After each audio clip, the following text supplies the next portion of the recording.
All right, today I'm super excited because I've got my buddy Craig Duran from Panama City Beach. We're going to go over and really kind of share some of the things that Craig's done to build an incredible business that I know is going to add value to you. Also, I don't know if people realize this, but there's a statistic that says that bald men are more knowledgeable and they keep people's attention. We're going to do our part. Y'all do yours.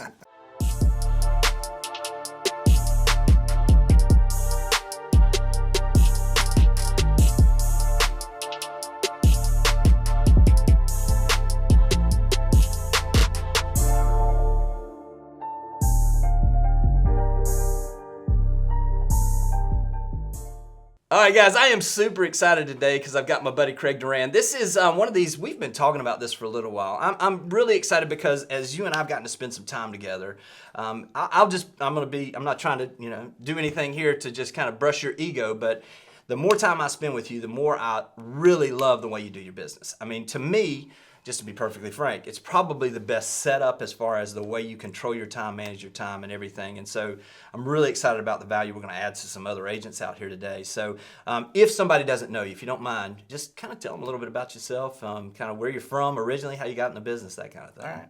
It's good to hear that. That intro is good to hear because that's something, we're in business planning mode right now, right? Mm-hmm. So one thing I'm constantly struggling with is time management. To me, that's important. So it's interesting to hear you say that. I appreciate it. I grew up in Las Cruces, New Mexico. I played a lot of music, middle school, high school. I was in a lot of symphonic bands, had a lot of private lessons and things like that. I went to school in Jacksonville, University of North Florida. I went over there, I was going to be a famous jazz musician. They had a really, really excellent jazz program over there. They had a lot of money and some endowments and brought in master artists. Our semester would be like 2 weeks of classes. Branford Marsalis would be there for a week of class. The whole Count Basie band would be there for 2 weeks. Another week of class, Pat Metheny would be there. And there was 4 or 5 years of that. And it put out, there's all kinds of talent there. So I was living in Jacksonville. I moved to Panama City Beach to take a job with a band. There was a band that was playing 5 or 6 nights a week, this little show band that had played during tourist season. And I was going to move to the beach for about 6 months, 8 months, save a little money, and move up to New York and be a famous jazz musician with everybody else. That's 1997. Mm-hmm. And so here with 2019, I'm still at the beach. But I was still playing some music. I got serious with a girl and working at a golf shop daytime to support my golf habit, and then playing music at night. And we got engaged, and I bought this house. And I remember distinctly hooking up my dryer, and sitting there as I was hooking up the vent for the dryer, I sat there and said, "Man, I've got to do something if I'm thinking about family more than golf shop in the day, musician at night, out till 1 or 2 in the morning." So I stumbled into real estate. I knew some people who were in the business. My mom had told me, she says, "Why don't you go run and get your real estate license?" Everyone's getting their real estate license, right? It's 2003. Right. So I kind of got in the side door like a lot of people. I didn't have a great plan for it. I think what was appealing to me about it was that it seemed to me that it would always be a little bit different. The thing I like about music, you can play the same song 50 times and it could come out 50 different ways. Right. So same thing with real estate, you're always working in different situations, working with different people. So that was appealing. So 2003, spent a lot of time learning contracts, learning the business, and all of a sudden 2004 and 2005 are on us. So I did really well, relatively speaking, to golf store paycheck, musician paycheck. So I did okay for 2004 and 5, and then 2006-07 happened, and I realized pretty quickly that I didn't really know what I was doing as far as running a business. Right. I went from, I don't remember how many transactions, but probably 40 or 50 transactions in a year to, I remember one year was really tough. It's like 5 transactions in the year. Mm-hmm. And was in a really tough spot too. Went through separation, divorce, I had like a lot of new agents had bought a lot of real estate like a lot of people had. And of course, trying to manage all that as everything is kind of crumbling down. I looked around, and my mom had gotten into the real estate business in New Mexico after 20 plus years in foundation work. And she says, "Hey, have you ever thought about a coach?" She's trying to find any way she can help me, you know? And I said no. And this was kind of right when coaching was coming along. Yeah. She says, well, I'm going to buy you 3 months of coaching as a gift. She says, I met this guy, and I just want you to try it out, see what you think. I said, hey, I'm up for trying anything, because of my real estate business, there wasn't a business.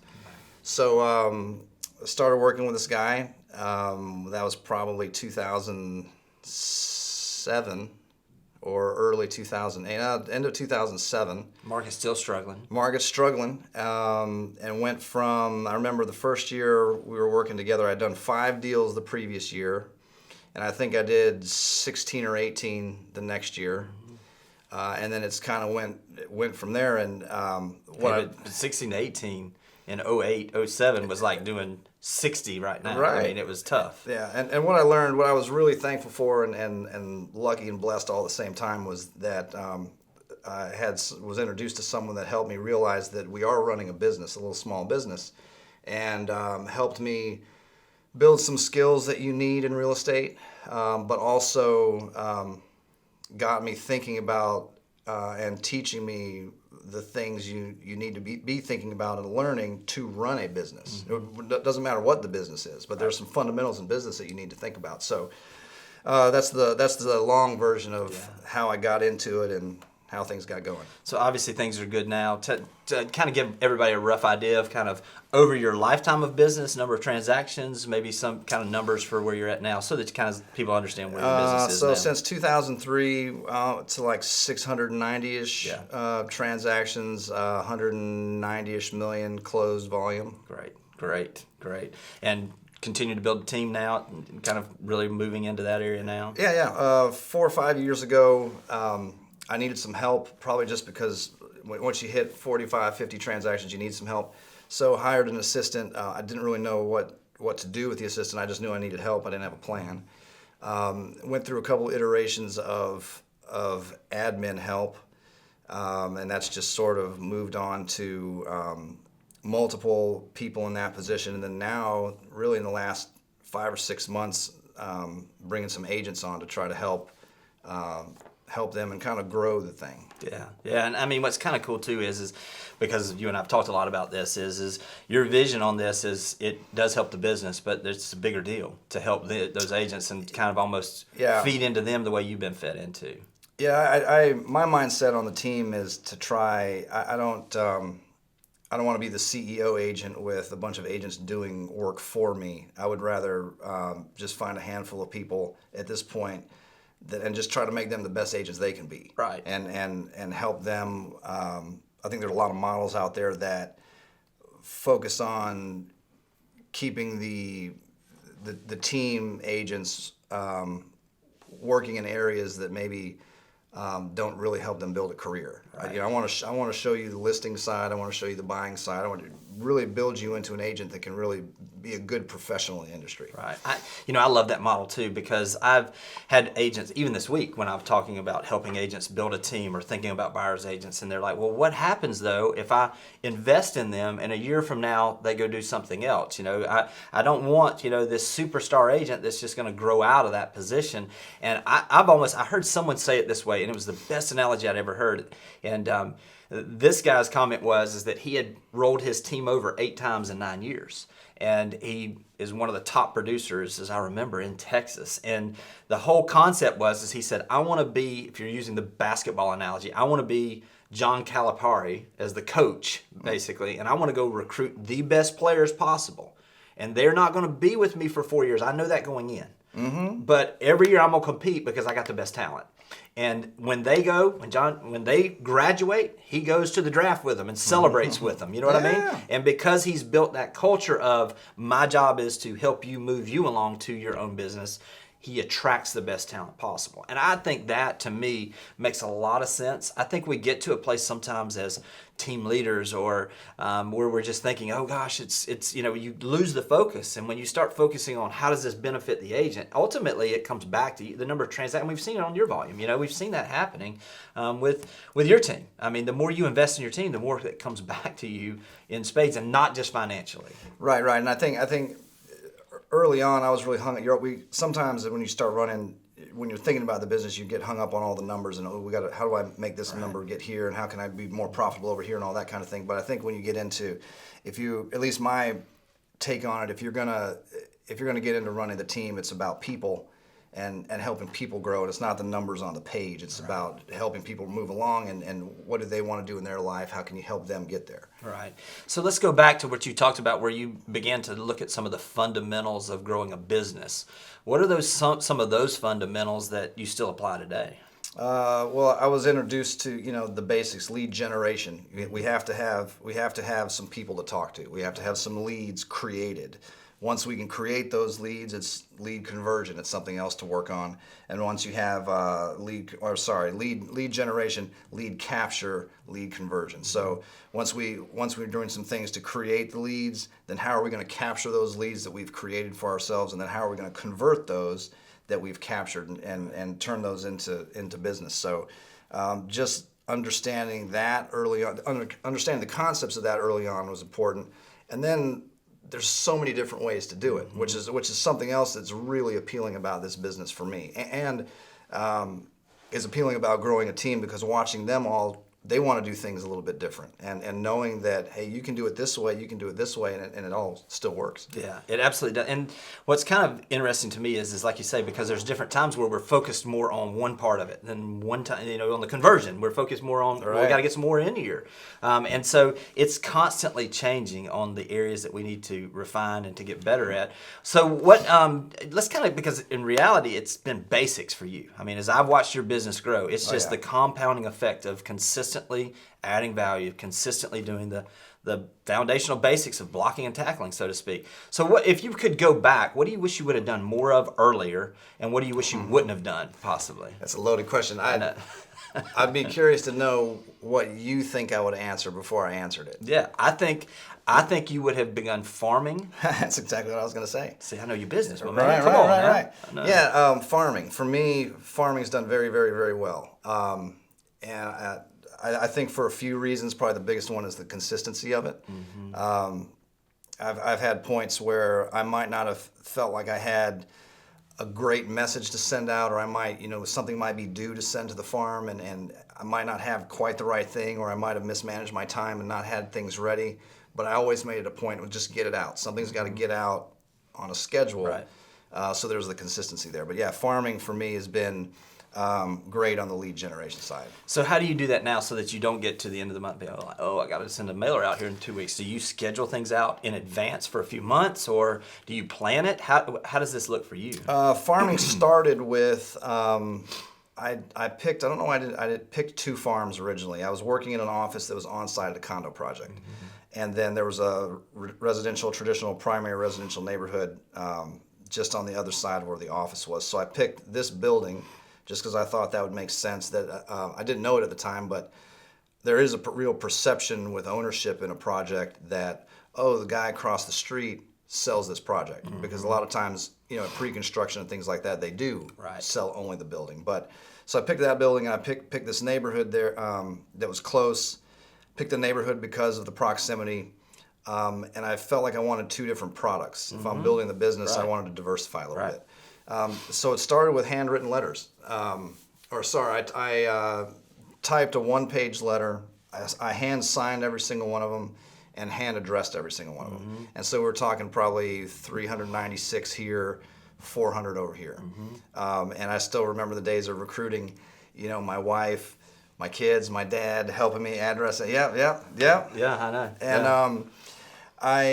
I probably wouldn't have stayed with farming. I had some real early success. I didn't have a lot of faith in it starting out because I was in an office. This condo project was only 2 years old, and there was a team of 5 agents who had done a lot of the pre-construction, and they were still with the company, still in the office. So they had worked with all these owners 2-3 years through the pre-construction process, and here comes this new agent who, and so I didn't have a lot of faith in it, but I was trying something.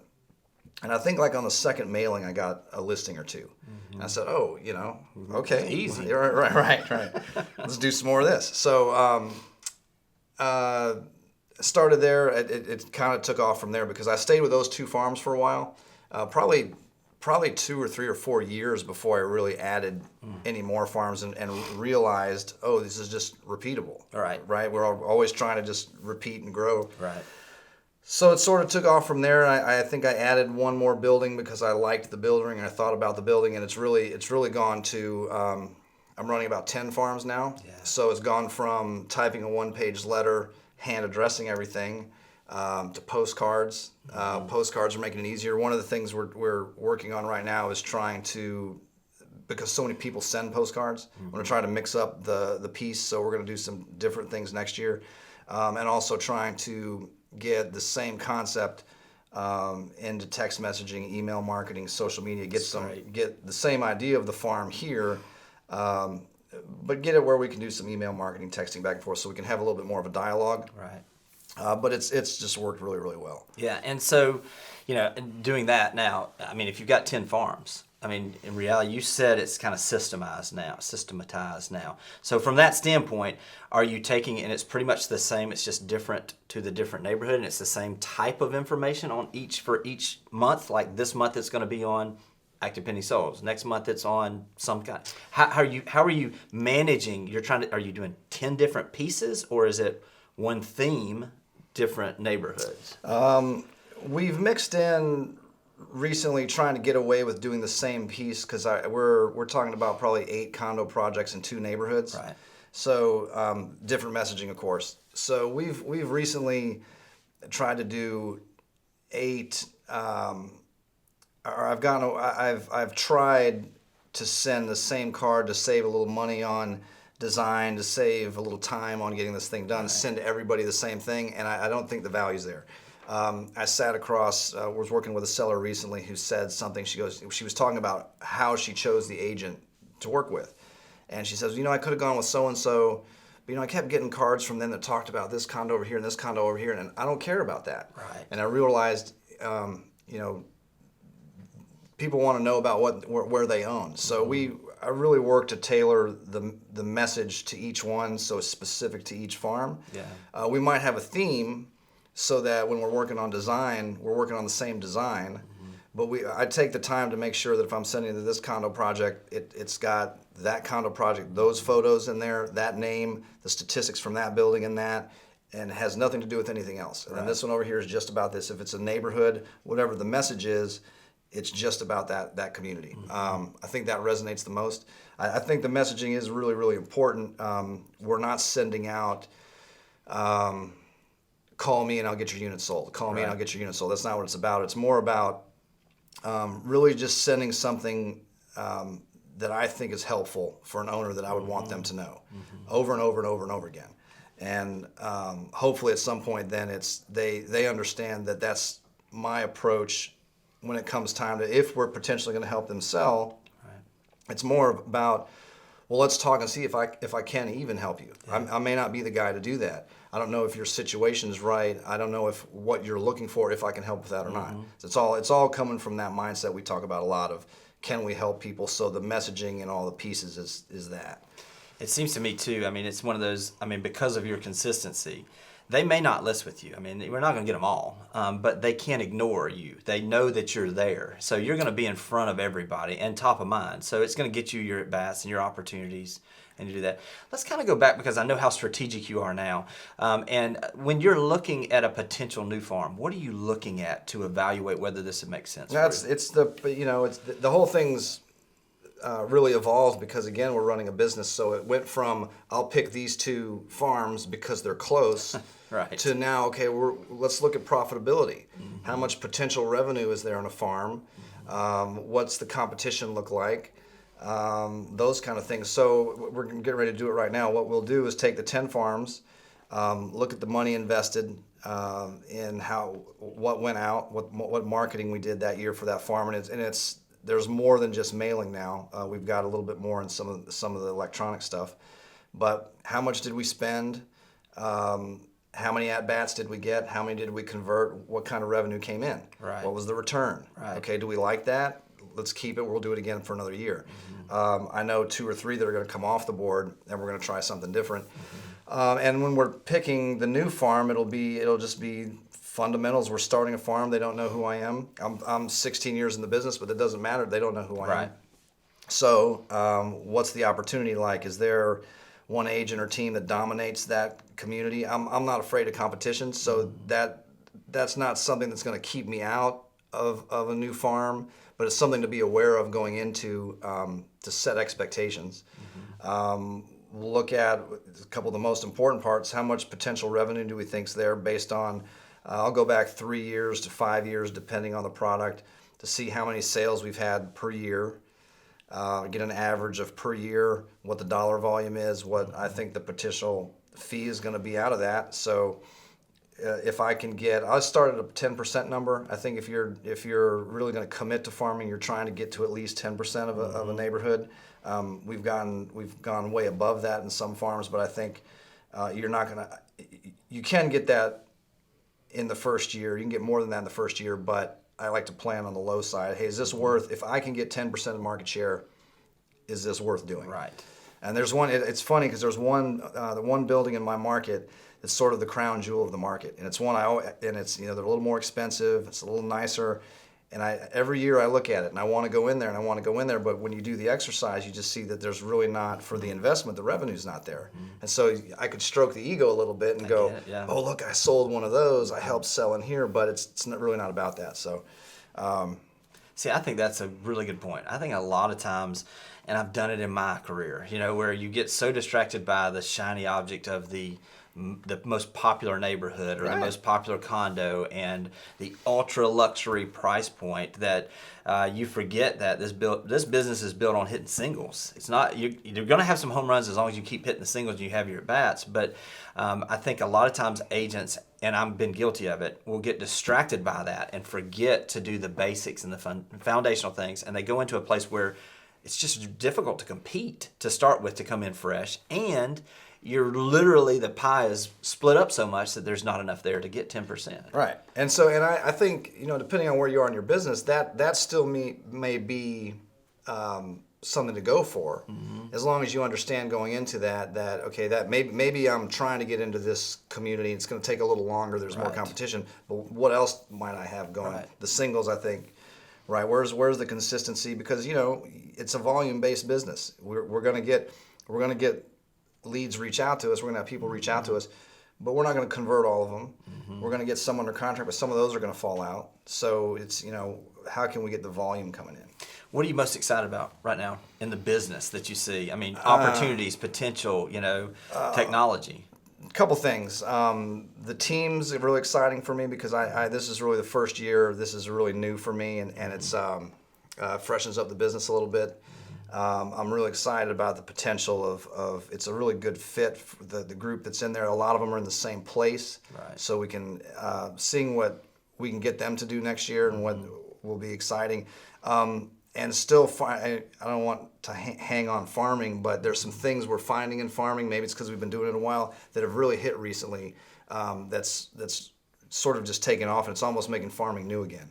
So I'm excited. I just had a conversation on the way over here that I'm really, one of the things I'm considering in business plan next year is just leaning into farming and doing more of it. Instead of chasing this over here, this over here, this over here, this is working. Let's double it. Let's triple it. Yeah. Tell me about playing some. You still getting to play some, playing your sax some? Yeah, I've played more in 2019 than I probably have in the last 5 or 6 years. And it gets the juices flowing, so I'm practicing more. And it's like anything else, a little opportunity over here leads to some practice. Well, the more you practice, you get a little bit better, So I've gone from, started the year at the end of January playing with some friends of mine who are doing kind of high profile gig, So they were real amazing. Let me play 1 or 2 tunes with them. Well, played a couple more times this year. Probably going to do it again next year. Now, one of the guys is inviting me to go over to Jacksonville and play a thing with him. Playing some stuff around here with the guys, we got to go harass JD every now and again. So it's fun. It wasn't fun for a while years ago. It was work, and it's really, really fun. Well, that's cool too. And this is not, I see you do it with your business, as far as you treat every situation like it's the best. I know it was pretty eye-opening for me, when we went out there to Omaha on the trip you and I took, and we're sitting there at the little party, and it's literally a band full of middle schoolers. Yeah, and they have it going on. And you got up and played with them just like you were playing at a 5,000 seat arena. So I mean, I love that and I see you do that with your business as well. So listen, I think there's some people going to take some things away from this that can literally change your business. So I mean, I appreciate you more than you know.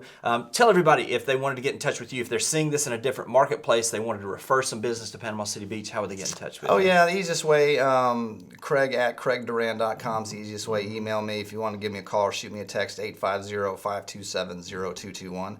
That's 850-527-0221. So guys, I know you got something out of this. Listen, give Craig a little shout out. Let him know how much you appreciate this. And as always, if there's anything I can do to help you, don't hesitate to give me a call. And we'll talk to you guys soon.